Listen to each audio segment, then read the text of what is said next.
என்னோடய வீட்டில் நான் செட் பண்ண காஃபி பார் செட்டப் தான் இது. இங்கே வந்து ஒரு பெயிண்டிங் வச்சுருக்கேன். இது நான் பெயிண்ட் பண்ணது. அண்ட் இங்கே பார்த்தீங்க அப்படின்னா அந்த சர்பத் ஒன்றும் இல்லை, அது நன்னாரி சிரப். அண்ட் இது வந்து rose milk syrup and coke வாங்கியிருந்தாங்க. அந்த கோக் பேலன்ஸ் இருக்கிறது வச்சுருக்கோம். அப்புறம் ஃபில்டர் காப்பி போடுறது, filter south Indian type filter வச்சுருக்கோம்.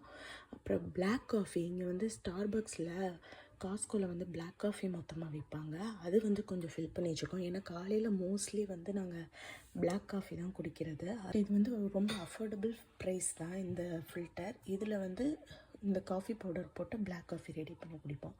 Same instant. இது வந்து இந்த பாக்ஸ் வந்து நான் வந்து வாங்கி 2 இயர்ஸ் கிட்ட ஆகுது. இது வந்து டாலர் ட்ரீயில் வாங்கினேன். ஃபஸ்ட்டு பிக்கிள் யூஸ்க்காக வாங்கினேன், பட் லேட்டர் இதுக்காக யூஸ் பண்ணிட்டேன். அது மாதிரி அண்ட் இப்போ வந்து புதுசாக நான் என்ன பண்ணியிருக்கேன் அப்படின்னா, இந்த மாதிரி ஒரு சில்வர் ட்ரே வந்து டாலர் ட்ரீயில் வாங்கிட்டு அதில் வந்து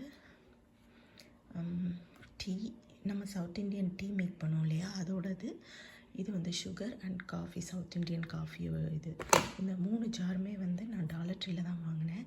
அஃபோர்டபுள் ப்ரைஸில் தான் இருந்தது. $1.25 நினைக்கிறேன். அண்ட் இது வந்து ரொம்பவே சூப்பராக இருந்தது லுக் வைஸ்.